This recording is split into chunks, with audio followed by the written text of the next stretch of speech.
Dios es nuestro amparo y fortaleza, nuestro pronto auxilio en las tribulaciones. Por tanto, no temeremos aunque la tierra sea removida, y se traspasen los montes al corazón del mar, aunque bramen y se turben sus aguas, y tiemblen los montes a causa de su braveza. Agradecido de Dios nuevamente por su misericordia, por la bendición de la oportunidad que tenemos por esta vía de compartir la enseñanza con nuestros hermanos en la fe y todo lo que se conectan. Pongamos en las manos de Dios todo lo que vamos a hacer a través de la oración. Oremos. Padre de amor, Padre de infinita misericordia, alabamos y bendecimos tu nombre, mi Dios. Padre, gracias, Señor, porque tenemos este espacio, Señor, donde podemos aprender más de ti, mi Dios. Gracias porque tú estás presto, Señor, a escuchar todo lo que tenemos para ti, Señor, y también para enviarnos mensajes, Señor, a través de la lectura, Señor, a través de la enseñanza, a través de cada una de las cosas que vamos a hacer en este tiempo. Te pedimos, Señor, que tú nos bendiga. Te pedimos, Señor, que tú bendiga a cada una de las familias que están en conexión con nosotros, Señor, a través de esta vía. Y te pedimos, Señor, que nunca te olvides de nosotros. Permite que todo lo que vamos a hacer aquí cuente con tu aprobación. Y te pedimos, Señor, que siempre estés cerca de nosotros. Prepara nuestros corazones y nuestras mentes para que todo lo que hagamos, Señor, pueda nutrirnos, Señor, para poder enfrentar todos los tiempos venideros. En el nombre poderoso de Jesús, te pedimos todas estas cosas. Amén. El Salmo 106, versos 4 y 5. David, ¿podrías leer ese salmo, por favor? Acuérdate de mí, oh Jehová, según tu benevolencia para con tu pueblo. Visítame con tu salvación, para que yo vea el bien de tus escogidos, para que me goce en la alegría de tu nación y me gloríe con tu heredad. ¿Cuántos pueden decir amén a eso? Ahora quiero que leas Génesis, capítulo 9, versos 15 y 16. Oh, hermano, escucha, esto está poderoso. Y me acordaré del pacto mío que hay entre mí y vosotros y todo ser viviente de toda carne. Y no habrá más diluvio de aguas para destruir toda carne. Estará el arco en las nubes, y lo veré. Y me acordaré del pacto perpetuo entre Dios y todo ser viviente, con toda carne que hay sobre la tierra. Acuérdate, oh Señor, cántalo conmigo. Las naciones de la tierra, acuérdate que tu favor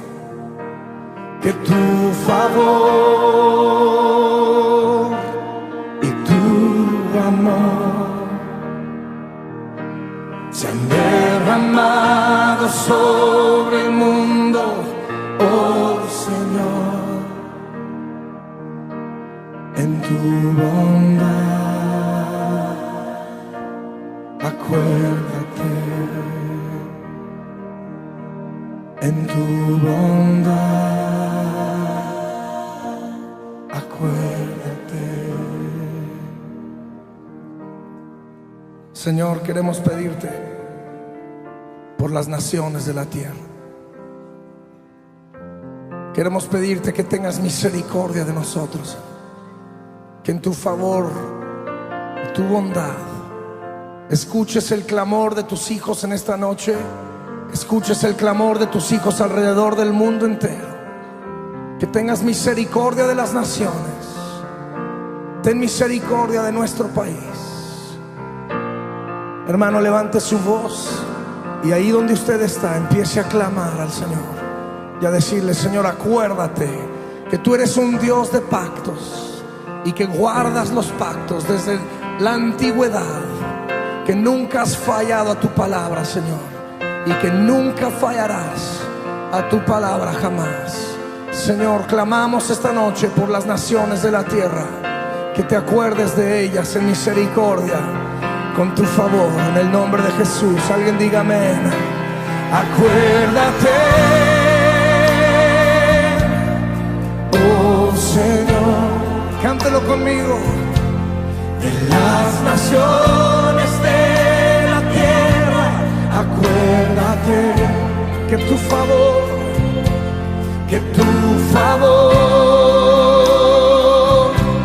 y tu amor se han derramado sobre el mundo, oh Señor, en tu bondad. Acuérdate, Señor, acuérdate, oh Señor, de las naciones de la tierra. Acuérdate que tu favor, y tu amor se han derramado sobre el mundo, oh Señor, en tu bondad,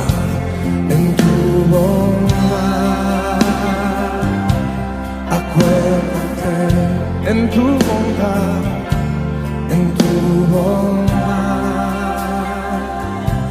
acuérdate, en tu bondad, Señor, en tu bondad, acuérdate, dice una vez más, en tu bondad, acuérdate.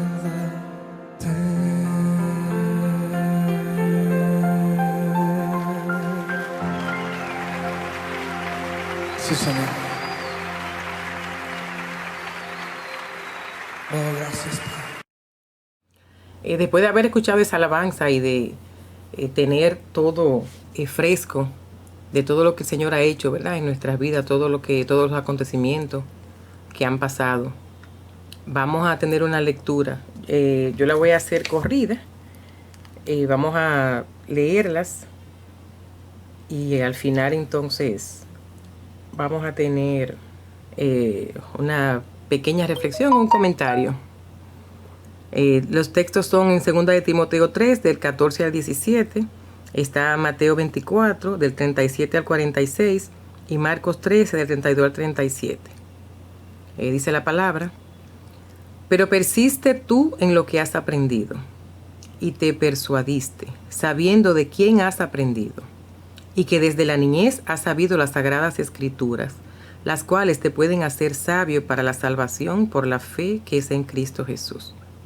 Toda la escritura es inspirada por Dios, y útil para enseñar, para redarguir, para corregir, para instruir en justicia, a fin de que el hombre de Dios sea perfecto, enteramente preparado para toda buena obra. Mas como en los días de Noé, así será la venida del Hijo del Hombre. Porque como en los días antes del diluvio estaban comiendo y bebiendo, casándose y dando en casamiento, hasta el día en que Noé entró en el arca, y no entendieron hasta que vino el diluvio y se los llevó a todos. Así será también la venida del Hijo del Hombre. Entonces estarán dos en el campo, el uno será tomado y el otro será dejado. Dos mujeres estarán moliendo en un molino, la una será tomada y la otra será dejada. Velad pues, porque no sabéis a qué hora ha de venir vuestro Señor. Pero sabed esto, que si el padre de familia supiese a qué hora el ladrón habría de venir, velaría y no dejaría minar su casa. Por tanto, también vosotros estad preparados, porque el Hijo del Hombre vendrá a la hora que no pensáis. ¿Quién es, pues, el siervo fiel y prudente, al cual puso su Señor sobre su casa, para que les dé el alimento a tiempo? Bienaventurado aquel siervo, al cual, cuando su Señor venga, le halle haciendo así.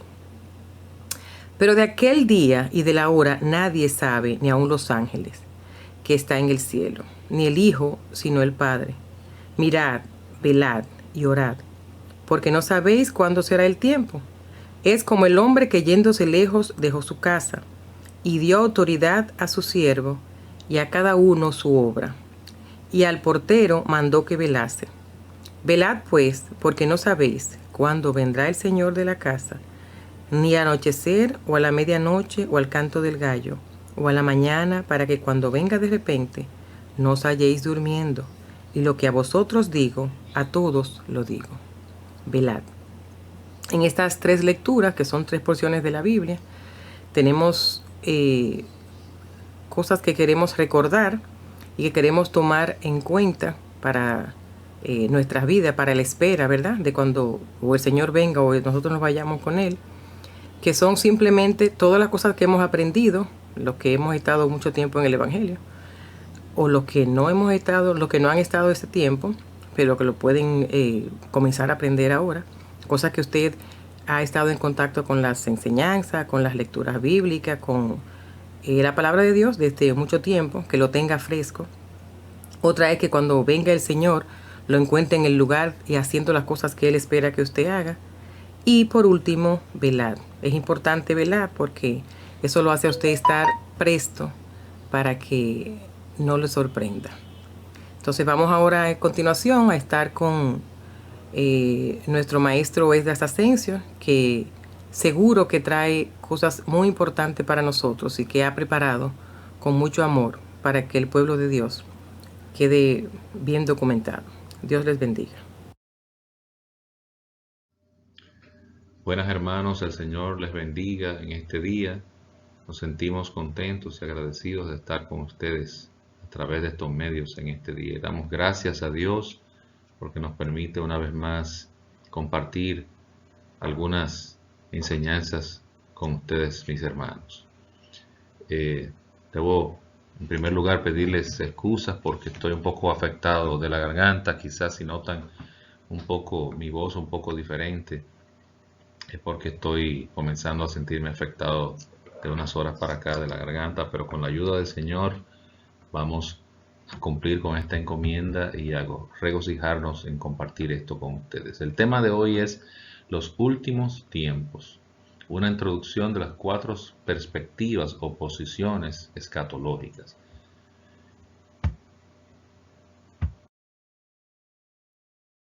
Y debemos comenzar, hermanos, por hablar de definir qué es escatología. ¿Cuál es la definición de escatología? La escatología es el estudio de las enseñanzas bíblicas sobre los acontecimientos que precederán a la segunda venida de Cristo. La palabra escatología viene del griego eschatos, y que significa final o último, y de logos, el concepto de logos, palabra o concepto. Y es en esencia la escatología, la enseñanza sobre las últimas cosas. Algunos teólogos dividen la escatología en escatología individual, que tiene que ver con la persona, con el estado, el futuro del ser humano como individuo, la muerte, el estado intermedio, la situación de su alma, la resurrección, etcétera, etcétera.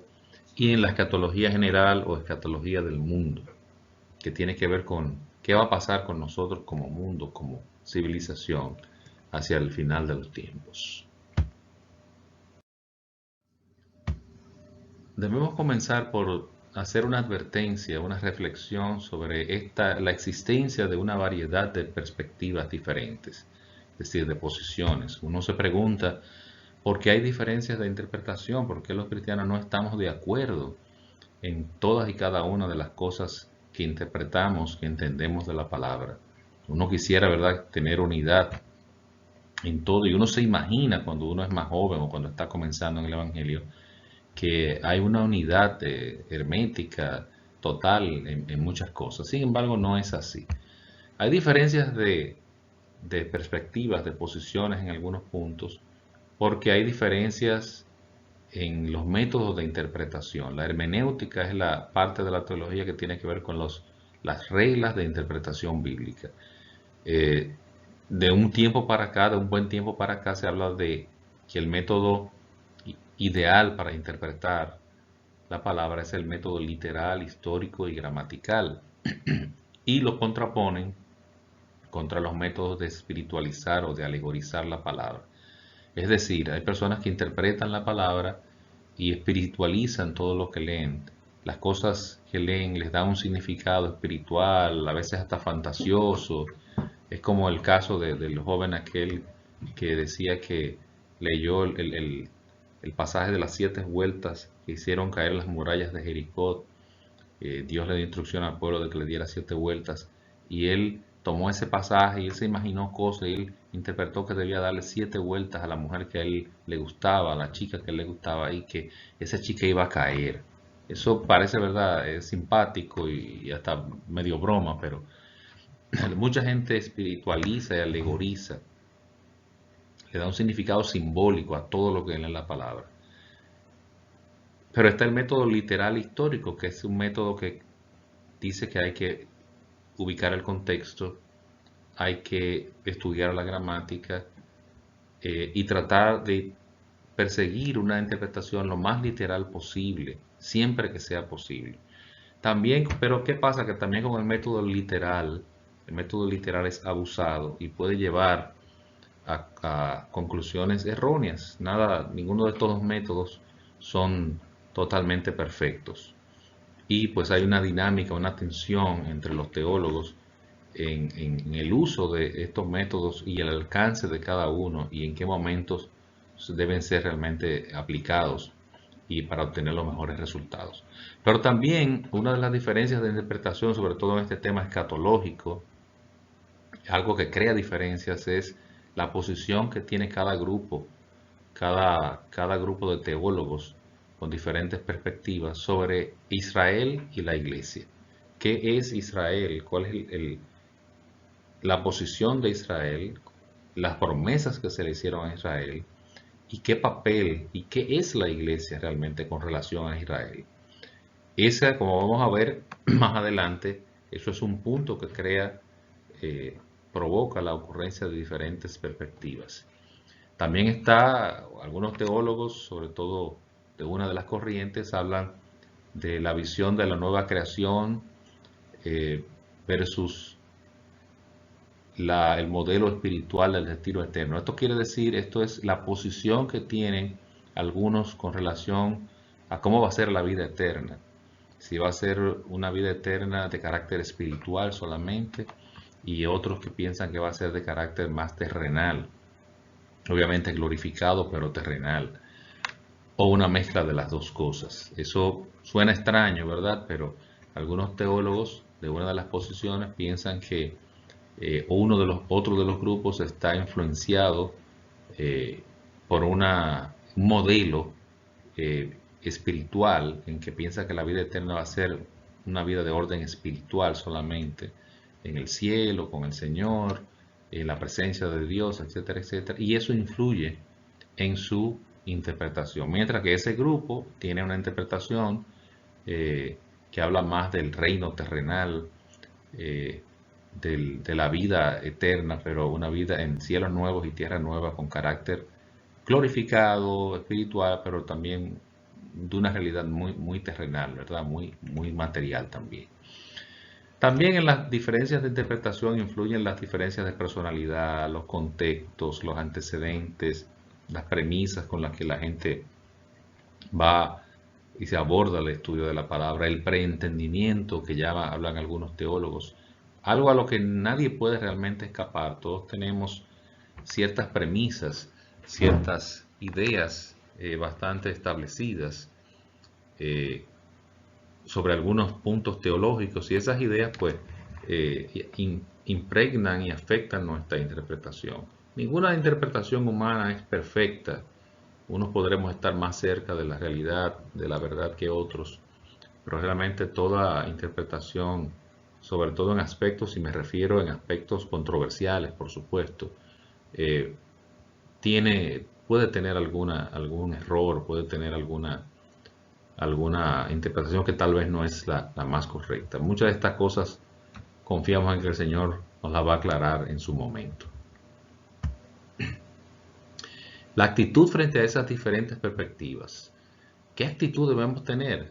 Hay gente que porque descubre que un grupo cristiano no cree lo mismo sobre este tema de la escatología, que no cree lo mismo sobre la salvación, que no cree lo mismo sobre el Espíritu Santo, pues toma una actitud negativa, una actitud rencorosa, una actitud de separación. No me quiero juntar con ese grupo porque no cree lo mismo que mi denominación, que mi concilio.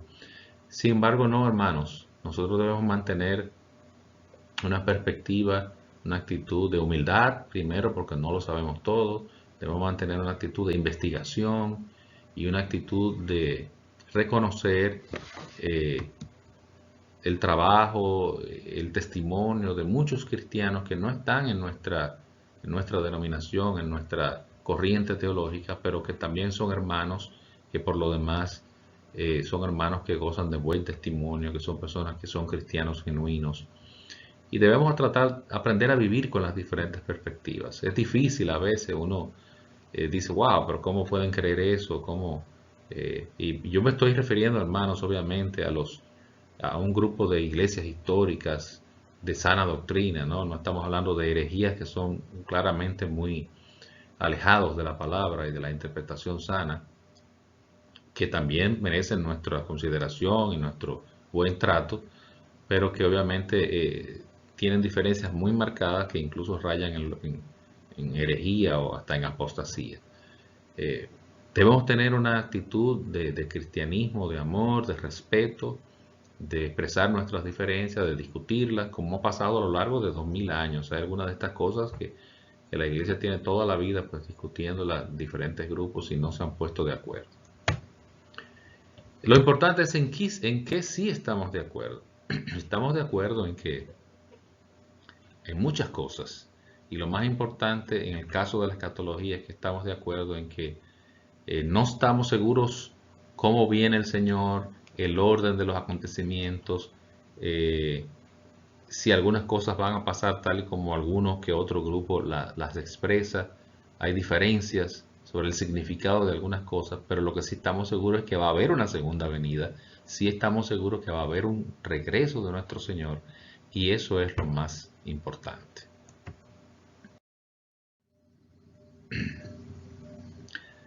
La cuestión importante está planteada del modo siguiente, nos dice José Grau. La Biblia afirma que Cristo va a volver. Los buenos cristianos, creyendo con todo su corazón que Jesús viene, difieren sobre algunos detalles, pero también disentimos sobre los detalles de algunas otras doctrinas. La actitud correcta no está ni en el arrogante desprecio que se niega a escuchar a los demás, ni tampoco en el abandono del estudio de esta cuestión. Nadie lo sabe todo sobre la Biblia, y conocerá más de ella el que más escuche a otros y quiera ser ayudado por las opiniones ajenas. Incluso dentro del desacuerdo, la verdad puede surgir a flote. La presente discusión entre los cristianos evangélicos conservadores no ha alcanzado el punto final y decisivo. Eso es una opinión en su libro Escatología Final de los Tiempos del hermano José Grau, muy interesante y que resume mucho de lo que les expresé anteriormente. Vamos a ver, hermanos, cuáles son esas 4 perspectivas escatológicas que vamos a hablar en el día de hoy. Una de ellas es el premilenialismo dispensacional. La otra es el premilenialismo histórico. El postmilenialismo y el amilenialismo. Estas son las 4 perspectivas. El premilenialismo. El premilenialismo tiene varios aspectos que lo diferencian de las demás posiciones, pero su nombre, ustedes se fijarán que todos terminan en milenialismo, tiene que ver con la posición cronológica que ocupa la segunda venida en la teología de cada perspectiva, en relación con la ocurrencia del milenio. El premilenialismo o premilenarismo, que también se le llama así, es la perspectiva que tiene como característica distintiva sostener que la segunda venida de Cristo sucederá antes del milenio que se menciona en el libro de Apocalipsis capítulo 20. En Apocalipsis capítulo 20 hay un pasaje y un verso, un texto que habla del milenio. Entonces, ese pasaje de Apocalipsis es vital en toda la discusión sobre la escatología, sobre los últimos tiempos, y a tal punto que los diferentes grupos derivan su nombre de dónde sitúan la venida de Cristo con relación a ese milenio. El premilenialismo dispensacional, que es uno de las 2 variantes y es la más popular de las versiones, aunque es la más reciente de las dos. ¿Qué cree el dispensacionalismo? Dice que es un sistema teológico que afirma que Dios ha empleado diferentes medios de administración de sus planes en diferentes periodos de la historia humana, donde ha demostrado su gracia. Lo distintivo del dispensacionalismo es que sostiene que Israel como nación y la Iglesia como cuerpo de Cristo no forman un único pueblo de Dios, sino que son dos pueblos con profecías, promesas y destinos diferentes. Y eso es muy importante para entender el premilenialismo.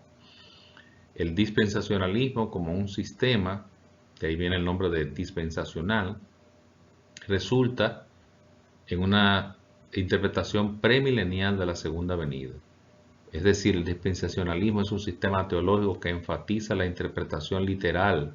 Eso es otra de las características de la profecía bíblica. Reconoce una distinción entre Israel y la Iglesia y organiza la Biblia en diferentes dispensaciones o épocas o administraciones. Entonces el premilenialismo dispensacional toma su nombre de la posición en que considera la segunda venida, pero también porque está basado, depende, viene como consecuencia de aceptar el sistema dispensacional. El premilenialismo surgió en el siglo XIX entre una congregación llamada los Hermanos Libres, que era un grupo de iglesias fundamentalistas fundadas alrededor de 1820. Se reconoce como el fundador, o al menos el más exitoso impulsor del sistema, al inglés John Nelson Darby. Estamos hablando del premilenialismo dispensacional. Seguido también por los norteamericanos C.E. Scofield, que es el autor de la famosa Biblia de Scofield, que todavía se puede conseguir hoy en día, que es una Biblia que está organizada, una Biblia de estudio que está organizada, basada en el sistema de dispensaciones de ese grupo de dispensacionalistas. Y está también Lewis Perry Schaeffer, que es muy famoso, murió en 1952, que es el autor de una teología sistemática que también se puede conseguir en nuestras librerías cristianas.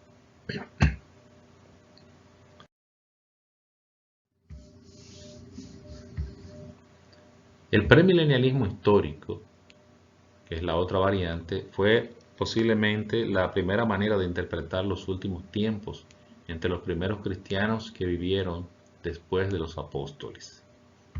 En una de las posiciones más viejas, varios de los primeros padres de la iglesia, como Lactancio, Ireneo, Justino Mártir y Papías o Papias, que fue discípulo del apóstol Juan, sostuvieron esa posición del premilenialismo histórico. En este cuadro, hermanos, estamos viendo las diferencias que existen entre el premilenialismo dispensacional y el histórico. A la izquierda ustedes van a ver las características principales de cada uno y las diferencias, y ahí podemos evaluar pues mejor en qué consiste cada una de las dos variantes. Es igual este cuadro, se los voy a mandar por WhatsApp para que lo tengan y lo puedan ver con más calma, pero en aras del tiempo que lo tenemos pues cronometrado, limitado, no vamos a entrar en detalle de cada uno de los puntos.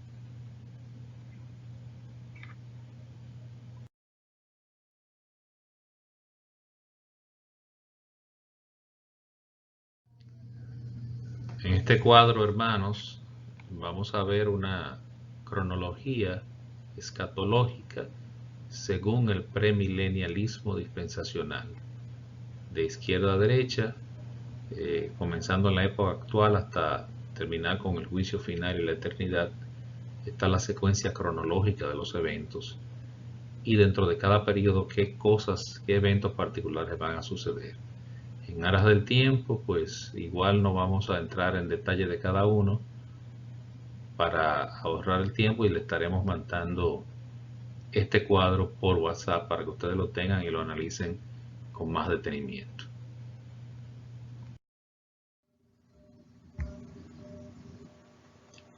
Hay algunas objeciones que tienen los demás grupos, las demás perspectivas hacia el premilenialismo. Vamos a mencionar algunas.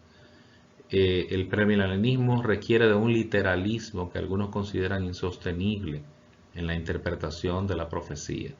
Los premilenialistas pues hablan mucho de la interpretación literal, gramatical, histórica de la palabra, pero muchos otros grupos consideran, otras perspectivas consideran que tiene un literalismo exagerado que los lleva a ver como literales cosas que son simbólicas y que entran en contradicción con otros pasajes importantes de la Escritura.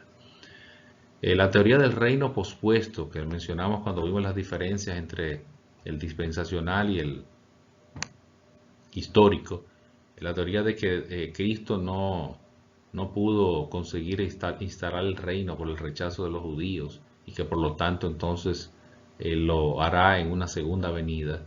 El premilenialismo es criticado porque dicen los demás que esa teoría no tiene realmente ningún apoyo escritural. El premilenialismo hace una separación entre la venida de Cristo, la resurrección, el juicio, el fin del mundo, como vimos en la cronología en el cuadro anterior, que muchos consideran que es contraria a la Escritura, porque la Escritura presenta esos acontecimientos no como separados unos de otros y un milenio en el medio, sino que en el Nuevo Testamento, en los Evangelios y la narrativa que hace Jesús lo presenta como acontecimientos que están sincronizados, o sea que están ahí mismo prácticamente uno detrás del otro o sucediendo de manera sincronizada. Otra de las razones de las críticas es que el Nuevo Testamento no conecta la segunda venida con un reino terrenal que tendrá su centro de administración en Israel. Eso no aparece, exceptuando Apocalipsis, no aparece en ninguna otra parte del Nuevo Testamento. Y algunos encuentran incongruente la situación que plantea la teoría premilenialista dispensacional, ya que produce una situación en la que los santos resucitados antes del milenio y que comienzan a gobernar con Cristo en el milenio, van a vivir en el mundo terrenal, en ese gobierno milenial, junto a otros que todavía están en un estado terrenal. O sea, va a haber una mezcla de personas con cuerpos glorificados, con personas normales, que todavía no han resucitado ni han muerto siquiera, y algunos entienden que eso es un poquito, se llama la atención, ¿no? Es un poquito incongruente. La estructura del premilenialismo dispensacional descansa grandemente en Apocalipsis 20, en ese versículo y ese pasaje que habla del milenio, que no se menciona en ninguna otra parte de la Escritura explícitamente, y algunos consideran que ellos descansan demasiado en ese pasaje y han creado toda esa teología basándose en ese pasaje y que han forzado algunas profecías del Antiguo Testamento para que encajen y concuerden con ese pasaje. Esas son de las objeciones que otras de las perspectivas plantean sobre el premilenialismo, hermanos, perdón.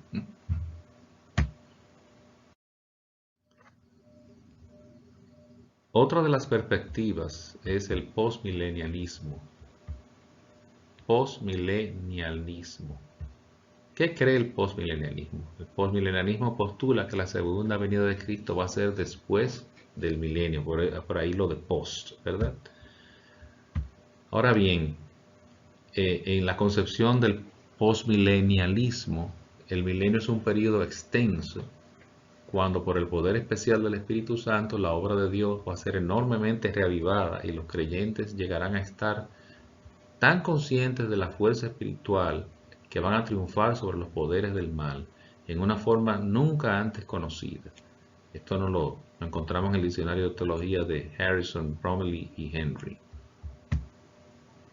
Durante ese reino milenial que se menciona en Apocalipsis 20, del 1 al 6, mediante la predicación del Evangelio, la mayoría del mundo se someterá al señorío de Cristo y Satanás no tendrá poder sobre la tierra. Entonces ahí estamos viendo una concepción un poco diferente que vamos a esclarecerla un poco más ahora. La iglesia establecerá el reino de Dios sobre la tierra. Cristo gobernará por medio de su espíritu y la iglesia, no físicamente. Es decir, el postmilenialista no piensa que va a haber un gobierno físico de Cristo, sino que ese periodo de 1000 años que se menciona en Apocalipsis es un periodo en el que el evangelio va a prosperar de tal forma, el poder del evangelio va a esparcirse, va a crecer y las naciones van a ser convertidas y el mundo va a ser transformado por el poder del Espíritu y de la iglesia. Y eso es el gobierno, el reino que se menciona en el milenio. Ellos confían mucho en que la predicación del evangelio y el poder de éste va a transformar al individuo y a la sociedad. Entienden que antes de que Jesús pueda reclamar su reino, los perdidos deben someterse a él y se apoyan en pasajes como Marcos 3:27, Salmo 2:8, Isaías 2, Jeremías 31, pasajes que no podemos leer por un asunto de tiempo, pero que ustedes pueden buscar en sus casas para un mejor entendimiento. Ellos entienden que en la resurrección que se menciona en el capítulo 20, versículo 4 de Apocalipsis, representa la regeneración espiritual de aquellos que confiaron en Cristo. El postmilenialismo no ve el milenio como un reino terrenal, sino como un periodo en el que de tiempo, no necesariamente de 1000 años, un periodo extenso en el que la iglesia poco a poco irá cambiando la sociedad, las cosas van a ir mejorando y llegará un momento en que habrá una especie de gobierno de Dios sobre la tierra. Existe una forma más reciente de postmilenialismo, nos dicen algunos estudiosos, que tiene características más humanistas y evolucionarias, y tiene que ver con filosofías optimistas pero seculares que consideran que el mundo está en un proceso de mejoramiento.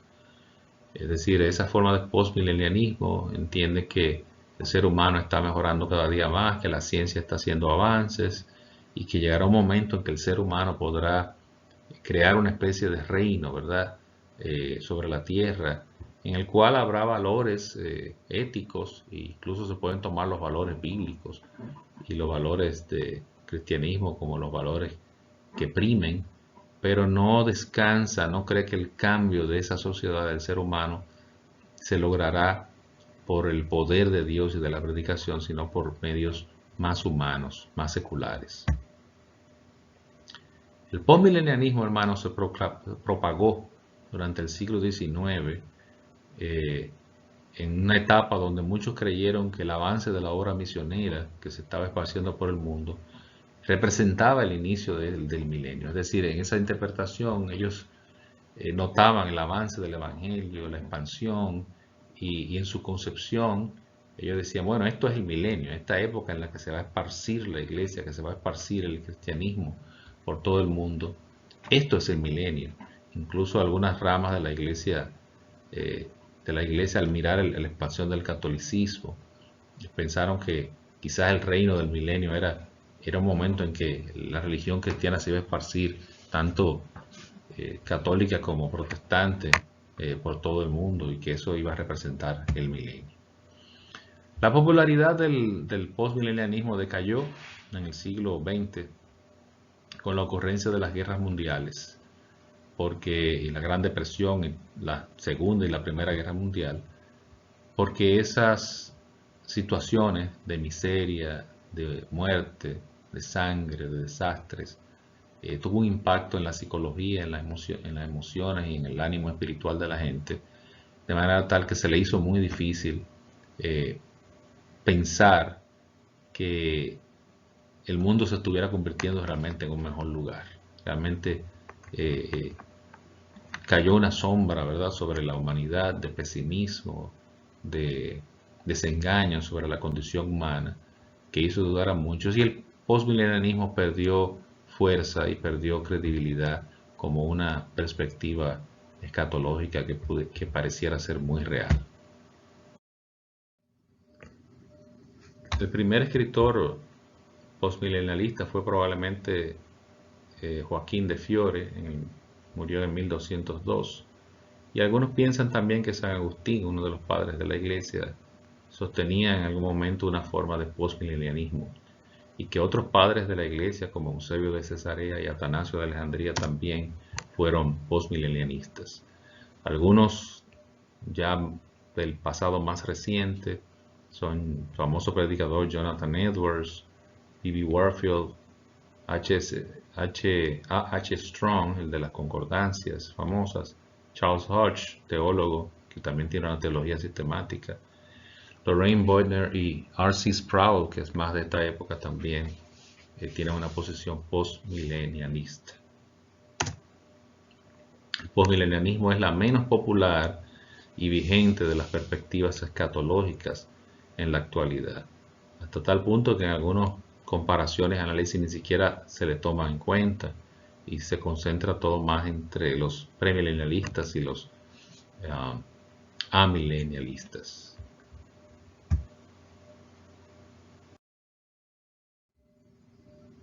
Aquí tenemos, hermanos, un cuadro con la cronología postmilenialista, comenzando en la columna de la izquierda con la era actual, que es la era de la Iglesia. Y después viene la tribulación.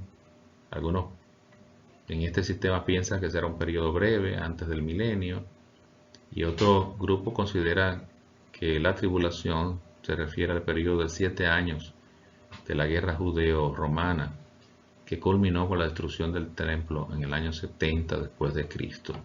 Es decir, lo ven como un acontecimiento del pasado. Está después del milenio, y el milenio no es más que una época en la que Cristo gobernará con su espíritu y su iglesia. Es una época de gran avance en la predicación del evangelio y en la conversión de los incrédulos.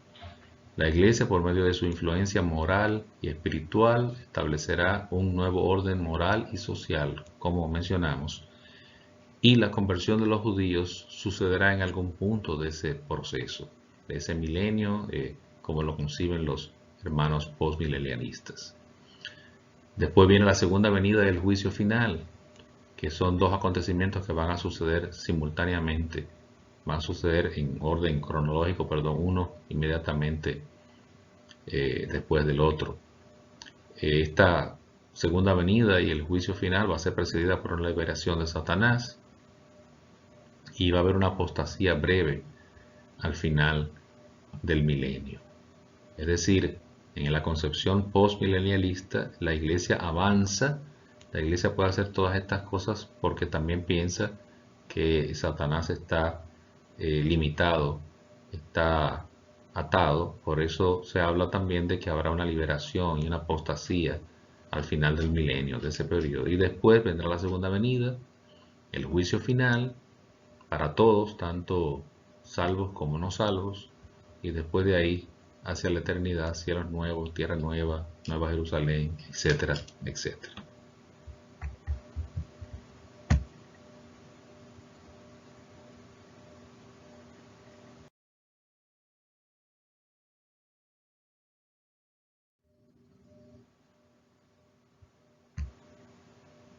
El amilenialismo. Hermanos, el amilenialismo es la postura escatológica que de manera general enseña que el milenio del que habla Apocalipsis 20 del 1 al 10 se refiere al tiempo presente de la iglesia, donde Cristo está reinando en un trono celestial, y que culminará con su segunda venida. Eso es en esencia lo que cree el amilenialismo. El término amilenial no quiere decir que ellos no crean en la existencia del milenio, sino que ellos niegan que haya evidencia suficiente para entender ese milenio que menciona Apocalipsis como un periodo literal de 1000 años. O sea, ellos no creen que sea un periodo literal. No es que ellos no creen en el término, en el concepto de milenio, pero no creen que sea un periodo literal en el tiempo. Más bien, el milenio representa el reinado de Cristo en la vida de su pueblo, desde el comienzo de la iglesia hasta el momento en que suceda la segunda venida. Ese es el milenio. El milenio es desde que comienza la iglesia hasta la segunda venida, ese periodo en el que estamos viviendo ahora. Y ese reinado de Cristo en el corazón y en la vida de su iglesia. El amilenialismo floreció en el siglo V. Algunos piensan que gracias a la promoción de San Agustín, ahí está San Agustín otra vez, quienes algunos consideran como el primer amilenialista. Es una interpretación muy extendida a través de la historia de la Iglesia.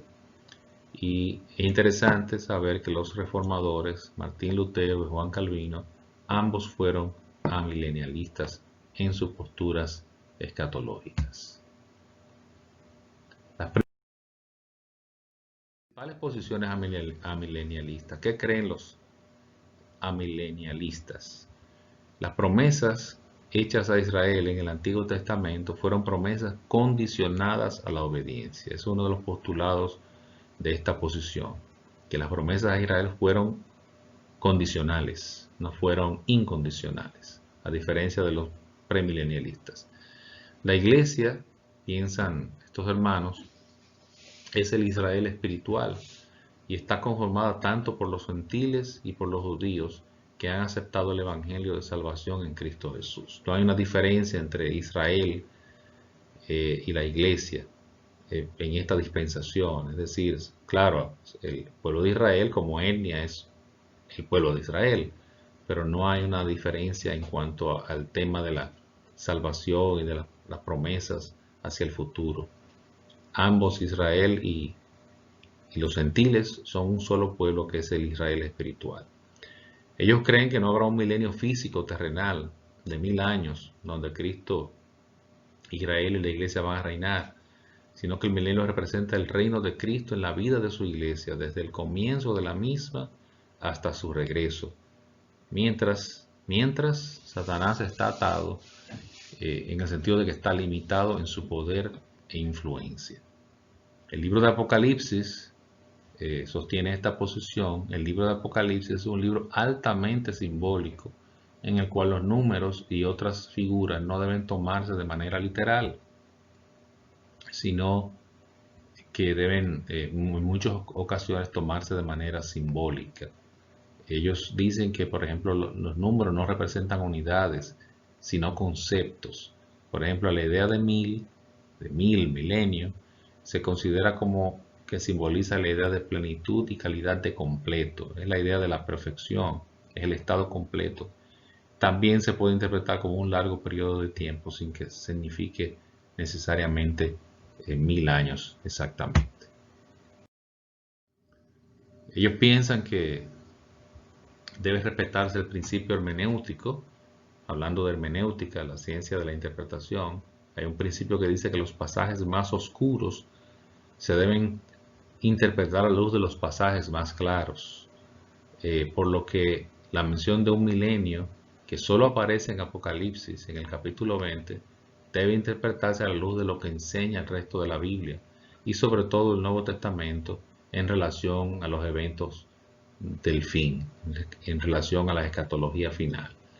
Es decir, que ellos dicen que un solo pasaje en Apocalipsis que menciona el milenio no debe ser interpretado y dársele esa preeminencia de manera de cambiar el sistema escatológico, cuando hay otros pasajes que no mencionan el milenio y que ese pasaje debe ser interpretado a la luz de los otros pasajes que sí están bien claros sobre cuáles van a ser los eventos del final. Ellos entienden que las profecías aún pendientes de realización, profecías del Antiguo Testamento aún pendientes de realización, hermanos, serán cumplidas espiritualmente en la iglesia. Los judíos deben sumarse y muchos se sumarán al contexto de la iglesia si quieren ser parte del cumplimiento de las profecías hechas a los patriarcas. Es decir, las profecías pendientes que aún no se han realizado se están realizando o se van a realizar, pero de manera espiritual en la iglesia de Dios, en el pueblo de Dios, que es la iglesia en la etapa actual. Ellos piensan que la mayoría de las referencias a Israel en el libro de Apocalipsis son referencias simbólicas al pueblo de Dios sobre la tierra. Es decir, no a Israel, el pueblo étnico de Israel, sino al pueblo de Dios sobre la tierra. Y en ese sentido nos invitan a comparar Romanos 6, del 9 al 8, con Gálatas 6, 16.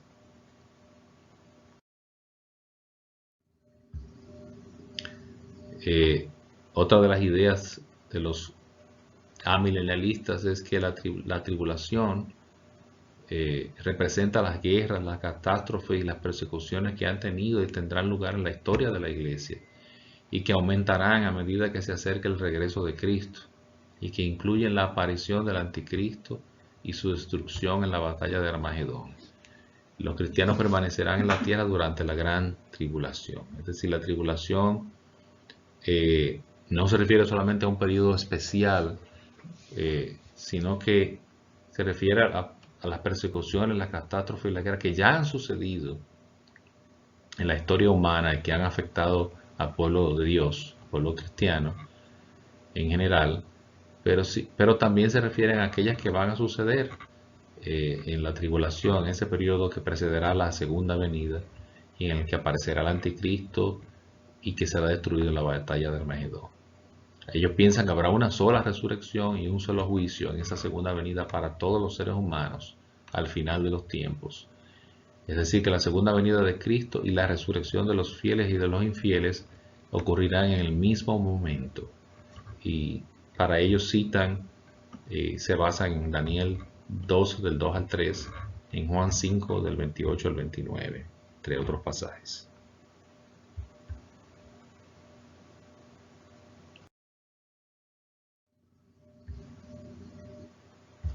Esta es la cronología escatológica, hermanos, amilenialista.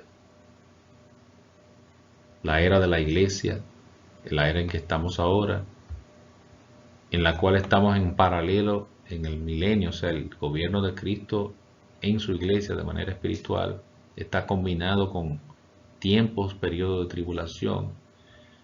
El mal y el bien conviven juntos. Y aun cuando la sociedad experimenta mejoras materiales, espiritualmente va en camino hacia la reprobación total. Cristo está reinando espiritualmente sobre su pueblo y Satanás está atado, es decir, está limitado en su poder e influencia entre las naciones para permitir la expansión del Evangelio, pero será desatado por un breve tiempo y habrá persecuciones, guerras, catástrofes naturales antes del regreso de Cristo. La atadura de Satanás es algo que aparece en Apocalipsis 20 también, pero los amilenialistas lo interpretan que Satanás está atado en el sentido de que en el milenio, como ellos lo interpretan, Satanás está atado y limitado, y por eso, ¿para qué? Para que no pueda luchar contra la iglesia de manera total, para que no pueda juntar los enemigos de la iglesia, y para que la iglesia pueda seguir predicando el Evangelio. Por eso está atado, pero será desatado antes de la segunda venida. En la segunda venida y el juicio final, en la columna del centro, vemos que es los eventos a continuación. Habrá una resurrección general de los muertos y una transformación de los creyentes aún vivos, los cuales van a recibir a Cristo en el aire. Igual que los premilenialistas, pero no consideran que habrá un rapto y una ida al cielo para regresar después de 7 años, sino que eso va a suceder todo al mismo tiempo o con una distancia muy corta entre una cosa y la otra. Jesús destruirá a Satanás y a los enemigos del pueblo de Dios en ese regreso, en esa segunda venida, con llama de fuego. Va a juzgar a las naciones, es el juicio de las naciones que se menciona en Mateo 25, 31, y el mundo va a ser destruido por fuego, y eso está expresado en 2 de Pedro, capítulo 3, versículos 10 y versículo 12. Ese va a ser, según el concepto amilenialista, el final del mundo. Y de ahí, después que Jesús haya hecho eso, que haya juzgado a los impíos, y los impíos hayan resucitado y hayan sido separados y juzgados y echados en el lago de fuego junto con Satanás, pues vendrá entonces el tiempo de la eternidad, cielo nuevo, tierra nueva, Nueva Jerusalén, etcétera, etcétera, etcétera. Esa es la cronología escatológica, es decir, de los últimos eventos de los hermanos amilenialistas. Vamos a ver, hermanos, algunas objeciones que también existen al amilenialismo. Una de las objeciones principales que la encontramos en el diccionario de teología de Harrison, Bromley y Henry es que los argumentos que se escriben en contra del amilenialismo son muchos, pero todos surgen de la misma raíz. Esto es que para muchos expositores es difícil aceptar la interpretación completamente simbólica de Apocalipsis 20. Apocalipsis 20 y 19 y 20 es un pasaje clave. Cuando veíamos el premilenialismo, veíamos que una de las críticas es que ellos están muy basados en la interpretación de Apocalipsis 20 y prácticamente construyen mucha de su estructura teológica alrededor de ese pasaje. Bueno, sobre todo los premilenialistas critican a los amilenialistas de que ellos interpretan ese pasaje de manera simbólica y que debe ser interpretado de manera literal. Las posiciones encontradas entre uno y otro grupo tienen que ver mucho con eso de la interpretación, de la hermenéutica. Los amilenialistas son acusados de que no interpretan la palabra correctamente usando el método literal histórico gramatical, sino que la interpretan de manera simbólica. Los amilenialistas dirían que eso no es verdad, que ellos también utilizan el método histórico gramatical y toman en cuenta el contexto, el género del que se trata el libro y la historia y otros factores, pero que hay momentos, hay pasajes que no se deben y no se pueden interpretar de manera literal, porque entonces crea una contradicción y crea una situación con relación a otros pasajes y a otras enseñanzas bíblicas. También, como mencionamos al principio, los premilenialistas dicen que los que no están de acuerdo con sus interpretaciones sobre el milenio es porque siguen el modelo de la visión espiritual sobre la vida eterna, el cual está influenciado por ideas culturales comunes a la tradición filosófica clásica. ¿Qué significa eso, hermanos? Eso lo mencionamos al principio. Los amilenialistas son acusados de que están influenciados por ese modelo, esa concepción de la vida eterna como algo solamente espiritual, y que no le dan importancia, no conciben que el reino de Dios, que el destino eterno, que la vida eterna tenga un componente de un reino terrenal. Entonces, ellos son acusados de que han sido influenciados por la cultura, las ideas culturales de la filosofía griega en aquella época, y eso los ha llevado a esa falta de perspectiva que no toma en cuenta la posibilidad y las menciones bíblicas a un reino terrenal. Concluyendo, queridos hermanos, hay 4 puntos que queremos mencionar. Uno, que producto del estudio creo que nos ha quedado claro para los que no lo sabían o no estaban muy conscientes de ello, que hay más de una posición teológica, más de una perspectiva de interpretación en cuanto a lo que tiene que ver con los eventos que sucederán en los últimos días, los eventos que nos llevarán hasta la venida y el regreso de nuestro Señor Jesucristo. Otro de los puntos que queremos recordar es que hay cristianos consagrados, preparados, de buen testimonio, con una sólida formación teológica y bíblica en cualquiera de las perspectivas que hemos mencionado. Debemos reconocer esto y no debemos dejar que estas diferencias que tenemos teológicas vayan a crear malestares divisorios y no deberían afectar lo esencial de la fe cristiana. ¿Y qué son esas cosas? Lo que tiene que ver con la fe, la regeneración a través del Espíritu Santo, la consagración, la vida de testimonio que todos debemos exhibir y llevar, el amor los unos hacia los otros, la fraternidad.